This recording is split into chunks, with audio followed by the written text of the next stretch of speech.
দুপুরে ভাতের পাতে পাতলা চারাপোনার ঝোল খেতে মন্দ লাগে না। তার রেসিপিটা কি করে নেওয়া যায় দেখা যাক। নমস্কার বন্ধুরা, মায়ের মামুনি রান্নাঘরে সবাইকে স্বাগত। আজকে করে নেব ভাতের পাতের একটা রেসিপি। ভাতের পাতে বাঙালির মাছ না হলে চলে না।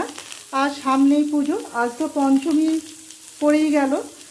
তা আজকে আমি করে নেব খুব হালকা করে চারা পোনা মাছের ঝোল।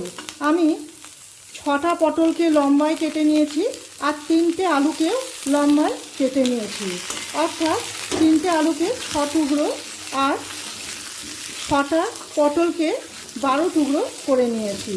করে নিয়ে সর্ষের তেলে ভাজতে দিয়ে দিয়েছি। ভাজতে ভাজতে দিয়ে দেব একটা টমেটো, ছোট একটা টমেটোকে 4 ভাগ করে দিলাম। আর যেটা দেব সয়াবিন। সয়াবিনটা আমি ঠান্ডা জলেতেই ভিজতে দিয়ে দিয়েছিলাম। তা জল থেকে ভালো করে নিংড়ে আলু পটলের সাথে একটু ভেজে নেব।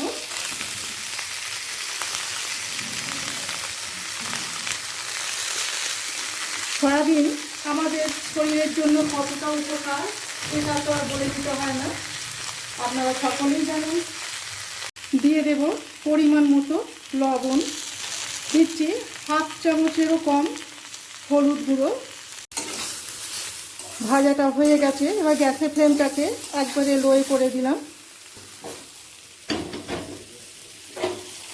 প্রেসার কুকারে সেদ্ধ হতে দেব, বেশি নয়, 2টো হুইসেল দিয়ে গ্যাসটাকে বন্ধ করে দিলে সেদ্ধ হয়ে যাবে। এই কড়া ধোয়া জলটাই দিয়ে দেব, কেননা কড়াটাতে গরম আছে, এই জলটাই দিয়ে দেব।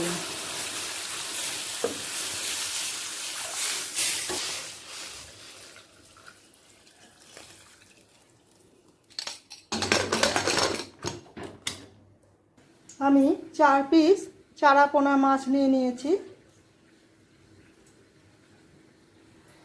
নিয়ে দিয়ে দিয়েছি পরিমাণ মতো লবণ। মাছটাকে ভাজবার জন্য লবণ আর হলুদ দিয়ে মাছের গায়ে মাখিয়ে নিয়ে মাছগুলোকে 2 পিটি ভেজে নেব।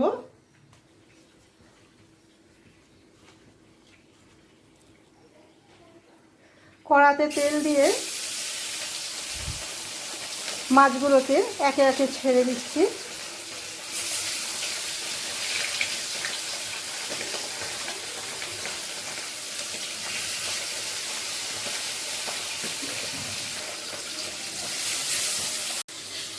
সবজিটা সেদ্ধ হয়ে গেছে, এরপর অন্য পাত্রে ঢেলে রেখে দিচ্ছি।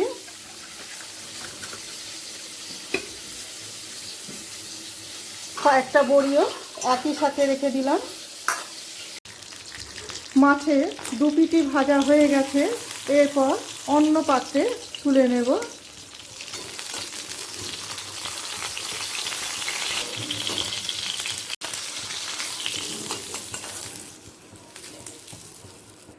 আমি আর বাড়তি কোনো তেল দিচ্ছি না, এই তেলেতেই দিয়ে দিচ্ছি একটা তেজপাতাকে অর্ধেক করে, আর একটা মাঝারি সাইজের পেঁয়াজকে কুচিয়ে নিয়েছি।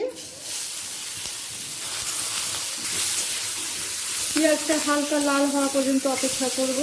পেঁয়াজটা হালকা লাল করে ভাজা হয়ে গেছে, এরপর দিয়ে দেব বেটে রাখা আদা, রসুন আর কাঁচা লঙ্কা বাটা 1 চামচ দিয়ে দিলাম।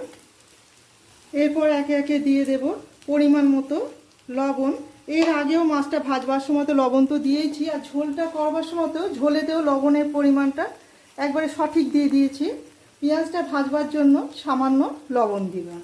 হলুদ গুঁড়ো, এখন সামান্য গরম মশলা গুঁড়ো দিচ্ছি। আমি 2 পিঞ্চ মতো গরম মশলা গুঁড়ো দিলাম, আর নামাবার আগেও একটু গরম মশলা গুঁড়ো দেব।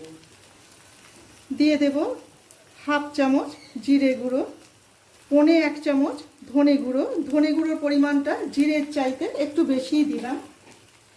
1/4 স্পুন গোলমরিচের গুঁড়ো। পেঁয়াজের সাথে আদা, রসুন আর সব মশলা একই সাথে মিশিয়ে নিলাম। এরপর দিয়ে দেব সেদ্ধ করে নেওয়ার সময় সেদ্ধ করে নিয়েছিলাম সেই টমেটো 2 টুকরো এখন পেলাম, ওপরে খোসাটা ছাড়িয়ে দিয়ে দেব।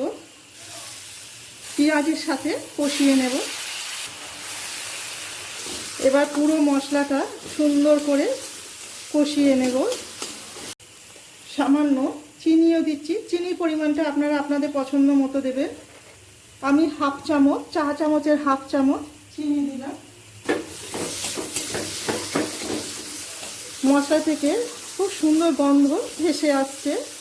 এরপর ঝোলটা ঢেলে দেব।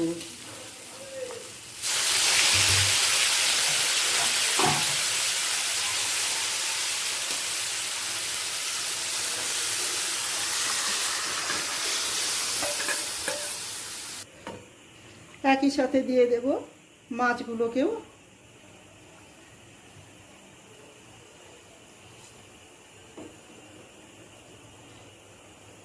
ওপর থেকে দিয়ে দেব 1 পিঞ্চ গরম মশলা গুঁড়ো, দিয়ে ভালো করে একবার মিশিয়ে নেব। মিশিয়ে নিয়ে অন্য পাত্রে তুলে নেব।